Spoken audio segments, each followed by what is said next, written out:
DD India Global, bringing you all the day's big stories from across India and the world. With me today from London is my colleague Oli Barrett. It's good to see you, Oli. Hello, Shibendu. It is 12:30 p.m. here in London, 1:30 p.m. across Central Europe. Coming up in the next half an hour, we will hear the latest on the humanitarian situation in Gaza, what Israel's military plans to do next, and what EU leaders say should happen in the crisis. First, the headlines. Indian Prime Minister Narendra Modi inaugurates India Mobile Congress in New Delhi, Asia's largest telecom, media and technology forum. Israeli military confirmed 229 hostages held in Gaza as Israel-Hamas conflict enters day 21. European Union plans €50 billion support for Ukraine. Hungarian Prime Minister Orbán says EU strategy on Ukraine has failed. And India jumps to the 4th position in the medals tally at the Asian Para Games in China, bags 96 medals with 24 gold.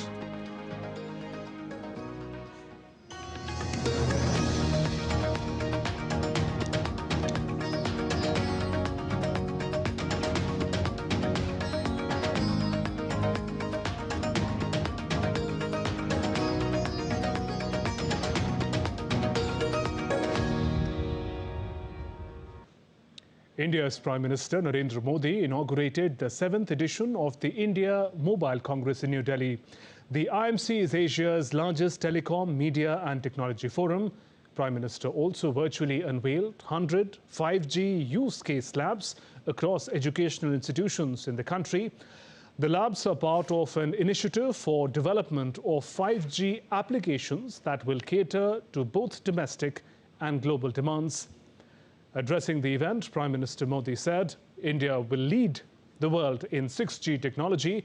He added that India currently has over 100,000 startups in comparison to few hundred startups before 2014.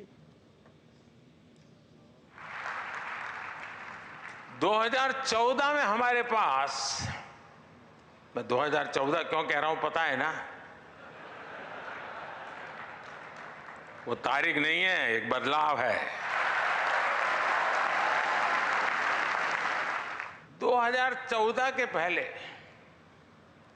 Bharat के पास कुछ 100 startup थे, कुछ 100, लेकिन अब ये संख्या 1 लाख के आसपास पहुंच गई है। इस पड़ाव पर हमें ये भी याद रखना होगा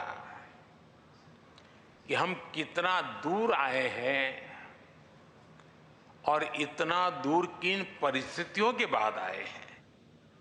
And addressing the India Mobile Congress, Bharti Enterprises Chairman Sunil Bharti Mittal said India's digital public infrastructure is the talk of the town across the world.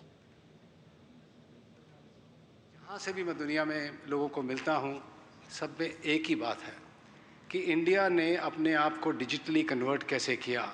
ये डिजिटल पब्लिक इंफ्रास्ट्रक्चर जो है, इसको इंडिया से लिफ्ट करके हम अपनी countries में कैसे शिफ्ट करें, country after country, whether it is World Bank, United Nations, WTO, Africa Union, European Union, G20, OECD countries, BRICS, एक ही नारा लग रहा है हर जगह, digital infrastructure that India has built can accelerate the world economy, especially in those countries which have lack of infrastructure. Let's now talk about the Gaza war that rages on in West Asia. Oli Barrett is in London, gives us more on this and other stories making headlines around the world. Oli, even as the Israeli forces go after Hamas, the security of the hostages and Palestinian civilians remain a big concern. It does, Shibendu, as the conflict between Israel and Hamas enters its 21st day. The Israeli military has confirmed that 229 people are being held hostage in the Gaza Strip. On Friday, Israel has conducted targeted raids in central Gaza, striking dozens of Hamas hideouts. The Israeli military claims it took out a top Hamas commander in an airstrike on Gaza as well. This as Israeli forces carried out a second ground raid into northern Gaza on Friday too. Now, DD India's Amritpal Singh, who is covering the Israel-Hamas conflict, reports now from Jerusalem. It's almost 3 weeks that the war has started, and Israel has been consistently saying our forces will go in and finish the Hamas, but they haven't done so far. Why is Israel not doing it? Why is it still pounding Hamas through mainly aerial bombing? There could be 3 reasons for it. One, it wants to weaken the Hamas infrastructure considerably before it goes in, and that can be achieved only by aerial bombing and artillery fire from the Israeli ground. The second and the most important reason weighing on Benjamin Netanyahu's government and his war cabinet's mind would be the fate of the hostages. According to Israeli admission, Hamas is still holding more than 220 hostages, many of them, actually more than half of them, foreign nationals. When sentiments are running high, are ruffled, Israel has to factor that in, that if they go in, what if Hamas starts killing the hostages one by one, which includes elderly, women, children, soldiers? When all those images beam on television screens, what effect would it have on the psychology or the psyche of the common Israeli, who is already not only angry, traumatized, but hurt, and calls for reprisal and retribution and does not want to see any more deaths? The third and the most important reason is that going in is easier said than done. When Israeli forces go in, what will they encounter? They will encounter a Hamas on the rooftops, blended in with the civilians, booby-trapped buildings, rubble, which is booby-trapped, tunnels, 1,300 tunnels with a 500-kilometer network, some of them opening both in Israel and in Egypt. Will Israeli forces be able to get in without considerable damage to themselves? That's a question that would be weighing on the mind of the IDF or the Israeli Defense Forces. With cameraman SP Dubey, this is Amritpal Singh for DD India in Jerusalem. Well, briefing the media on the humanitarian situation in Gaza, a UN aid official has said that more aid trucks are expected to cross into the Gaza Strip on Friday. However, there is still no agreement on getting fuel into the area. People in Gaza are dying. They are not only dying from bombs and strike. Soon, many more will die from the consequences of siege imposed on the Gaza Strip. Basic services are crumbling. Medicine is running out. Food and water are running out. The streets of Gaza have started overflowing with sewage. Gaza is on the brink of a massive health hazard as the risk of diseases are looming.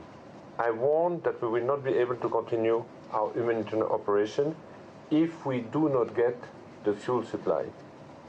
My warning still stands. Israeli Defense Minister Yoav Gallant says the country's soldiers are waging a war on the southern front against Hamas and are fully prepared for any development in the north. Our goal is to win the war and return the hostages. The maneuver will come, and the day it will happen is not far off. It will happen when the conditions are right in order to strike Hamas organization, and after we complete our task with fire, when this will happen, you will see and understand its power. There have been a series of fires at the border between Israel and Lebanon on Friday. The United Nations peacekeeping force is working with Lebanese authorities to extinguish the blazes that have spread for several kilometers in southern Lebanon, triggered by gunfire along the border with Israel.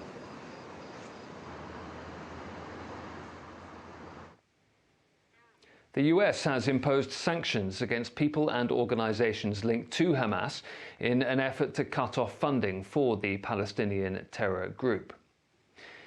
These sanctions include targeting a Hamas official in Iran and members of Iran's Islamic Revolutionary Guard.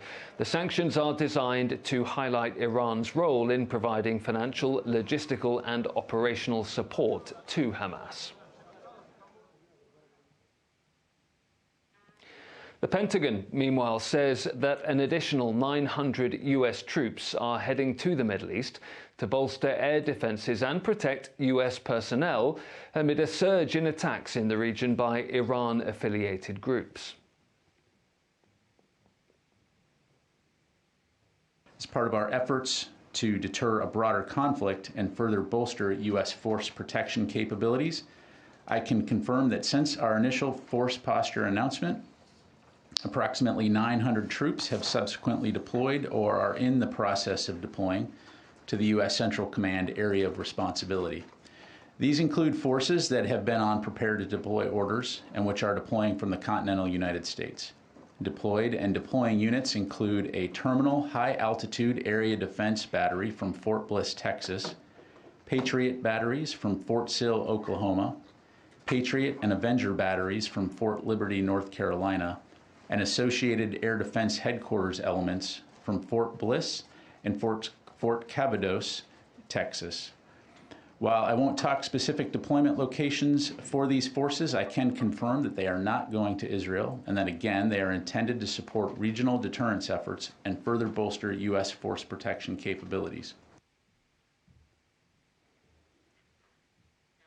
Russia has defended its decision to host a Hamas delegation in Moscow, which has raised objections from Israel. Moscow says it's essential to maintain communication with all parties involved in the Israel-Palestinian conflict. DD India correspondent Dasha Chernyshova reports from Moscow. Well, Moscow has long been maintaining contact with all sides of this conflict for years and actually for decades. So Moscow insists that the contact is something that is paramount to find a long-lasting solution. Now, Moscow has been very clearly saying that an end to hostilities is what is needed. So we understand it is trying to broker and to mediate somehow the differences that are present between the positions of these sides. At the same time, the Russian president did say that what was happening in the Middle East at the moment was nothing less than humanitarian catastrophe, and Moscow was calling for the end of hostilities. And Moscow does say that the establishment of two states is what is needed to bring about the lasting solution to this conflict. And also we understand that while in Moscow the Hamas representatives did have an opportunity to outline the events of the October the 7th to the Russian diplomats. So certainly for Russia the very clear picture at the moment is that everything has to be put in place in order to make sure that civilians stop dying as a result of the military hostilities. Well, a very different perspective from Washington, and the United States has criticized that Hamas delegation's visit to Russia. Our message to any other nation around the world is this is not a time to be supporting Hamas's ability to continue to kill Israelis, and it's certainly not a time, or any nation out there that wants to be involved should look for ways to be involved to help Israel defend itself and to help get humanitarian assistance in. So we'll see what comes of the conversation. The US military launched airstrikes early on Friday on 2 locations in eastern Syria. The Pentagon said they were self-defense strikes, which were a response to a series of ongoing and mostly unsuccessful attacks against US personnel in Iraq and Syria by Iran-linked militia groups. Those started on October the 17th. European Union leaders on Friday backed a plan to support Ukraine with $53 million over the next 4 years. However, the 27-member bloc will agree on the details by the end of the year. Meanwhile, differences over the aid package remained, with Hungary Prime Minister Viktor Orban saying that the EU's strategy on Ukraine has failed. While other leaders, including the Irish PM Leo Varadkar, said that Ukraine has the right to defend itself.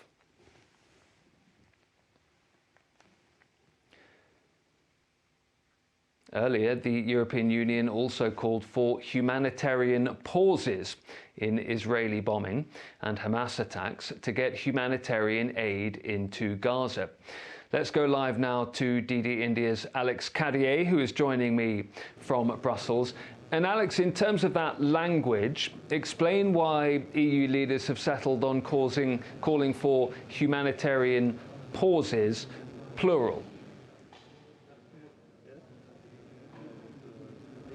Well, Ollie, it's mainly because it may sound like they are splitting hairs, but actually there was a lot of division across those member states, and this is the conciliatory position that everybody can agree and get behind. That's 27 different countries agreeing common language and agreeing for a call on those humanitarian pauses and corridors in what is one of the most, if not the most, divisive issue globally at the moment. And to give you a sense of those divisions, Spain held out for a long time in those negotiations, pushing for a ceasefire to be called for. They thought humanitarian pauses and corridors was too weak when it comes to that language. Spain was very much pushing for the use of ceasefire. Ireland also calling it a ceasefire, but saying the Irish Taoiseach we heard yesterday saying, well, we don't mind exactly what language we use as long as humanitarian aid can flow into Gaza. Now, let me give you the other side of that argument and why it's remarkable that the leaders did agree common language. The German Chancellor Olaf Scholz yesterday saying that calling for restraint from Israel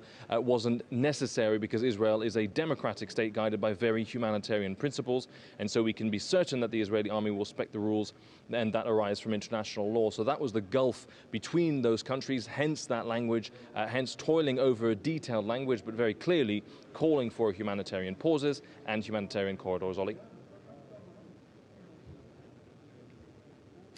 And Alex, given that that language is now agreed, what are EU officials saying in terms of the effect that they hope it will have on the crisis in the region?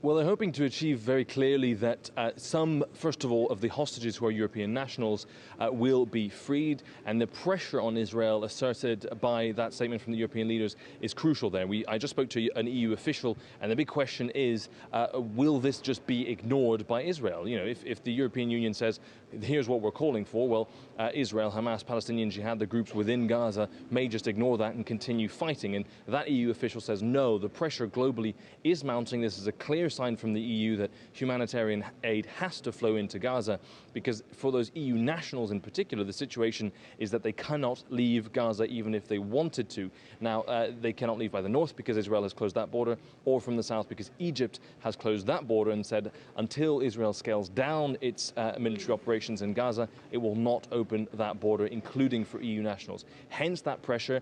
The goal is for a cease, or at least a break or a pause in the military operation by Israel in Gaza at the moment, hoping to evacuate some of those EU nationals and certainly hoping to evacuate some of those hostages as well. Now, whether or not that has its effect, whether or not that works, we'll have to see in the next few hours and days.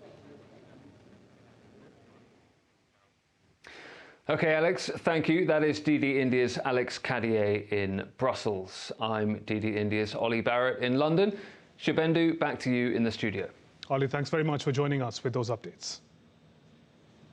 And still to come on DD India Global. Hurricane Otus leaves trail of destruction across Mexican beach resort of Acapulco. And pop star Taylor Swift launches re-recorded version of 1989.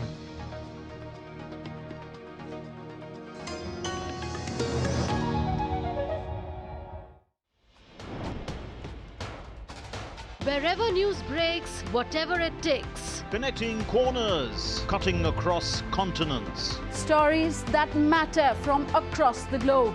Accurate, authentic journalism that serves you right.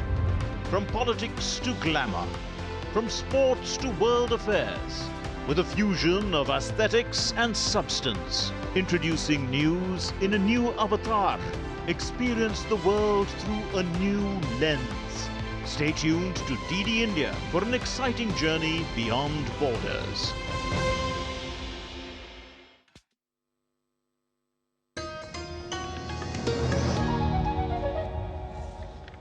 You're watching DD India Global. I'm Shubhendu Ghosh. With the surge in stubble burning in Punjab, Delhi and National Capital Region are bracing for a shift to very poor air quality in the coming days. Today, Delhi's Air Quality Index, AQI, registered at 269, categorized as poor. DD India correspondent Taposh Bhattacharya speaks to BK Soni, senior scientist at IMD, for more insights. BK Soni, the senior scientist in IMD, to talk about the continuous pollution level in Delhi and NCR. Sir, we have seen the pollution level getting out of, and in fact, it's right now in the poor category in AQ. What does IMD have to say about that? Right now, air quality is in poor category. That means the air quality index is between 200 and 300. And our assessment is that today it will remain in poor category, but slightly it will deteriorate and may reach in the very poor category for next 3 days. Do you believe that it will have an impact, especially in the next few days, because the wind speed is not picking up after the withdrawal of the monsoon? Fire counts are very less this year as compared to previous years, and the contribution naturally will be less this year. And but yes, it impacts, but certainly this year the fire counts are very low as compared to previous years. Tell us, when can Delhiites and NCR people can heave a sigh of relief from this particular poor quality of air? For 1 week, at least it will remain like this, poor to very poor category. And if rain happens, then only we can expect that significant change will come here. But today it will remain in poor category, but next three days slightly increase and may reach in very poor category. Okay, much appreciated your time. So that was BK Soni, senior scientist of IMD, predicting that in the next couple of days the situation may worsen and the air quality in Delhi and NCR will turn into a very poor category, and the only relief that Delhiites can get if there is rain, which doesn't look in the next 1 week at least. With camera person Senthil, this is Taposh Bhattacharya for DD India from Delhi. At least 27 people are dead after Hurricane Otus battered the Mexican beach resort of Acapulco. The Category 5 storm has left a trail of wreckage across Acapulco, causing damage running into billions of dollars. Rahul Singh reports for DD India. These visuals describe the disaster after a powerful hurricane rocked the Mexican city of Acapulco on Wednesday. The satellite images released on Thursday shows the devastating destruction. Hurricane Otus flooded streets, ripped roofs off homes and hotels, leaving a trail of wreckage across the city of nearly 900,000. Survivors are thanking their stars. Totalmente. I was shocked. Barbara, who was the person I went to Acapulco with that time, well, we were working before and we saw that we began to feel that the air was rising. It was already a feeling of panic. We began to be very, very, very afraid. I think we are very lucky to be alive. Y en efecto, estamos aquí. The hurricane wrecked the coastal city whose economy depends heavily on tourism. One of the most powerful storms to hit Mexico, Hurricane Otus ripped through Acapulco with wind speeds of 165 miles per hour. After a couple of minutes of shaking the door, I was able to open it. I walk into the hallway, I go to the living room, and I literally see the couch going out the window. And I was in shock, and I was barefooted. There was glass everywhere. The wind was so powerful, so intense, and I realized that this is a real hurricane. On Thursday, local residents complained of shortage of gasoline as they gathered around a gas station. The guys from the gas station have a power plant, but they don't want to turn it on because the people of the Electricity Federal Commission are not here. Acapulco is the biggest city in the southern state of Guerrero. Guerrero State Governor Evelyn Salgado said 80% of the city's hotels had been hit by the storm, and that authorities were working to restore electricity and reactivate drinking water pumps. Nearly 8,400 members of Mexico's Army, Air Force and National Guard have been deployed in and near Acapulco to assist in cleanup efforts. Let's take a look at other stories making news around the world.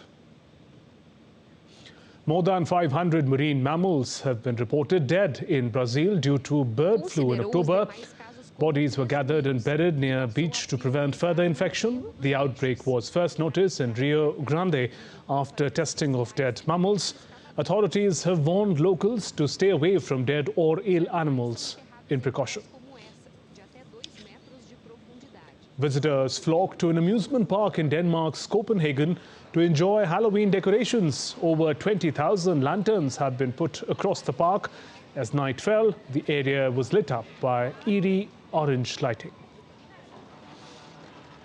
Pop superstar Taylor Swift has launched the re-recorded version of 1989, one of her biggest albums. Swift's new version of her 2014 blockbuster features her all-time hits such as Welcome to New York, Style, Blank Space, Out of the Woods, Shake It Off, Bad Blood and Wildest Dreams.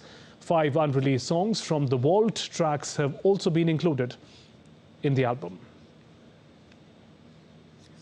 In sports, Indian athletes continue to excel at the ongoing 4th Asian Para Games. As the event comes down to a close, India is one step close to touch the 100-medal mark. India is currently at 99 medals, including 25 gold, 29 silver and 45 bronze. The National Ballet of Cuba marks its 75th anniversary. Performances include a tribute to the organization's founder. The National Ballet of Cuba and its associated school have produced a number of dance stars who have been making waves across the world.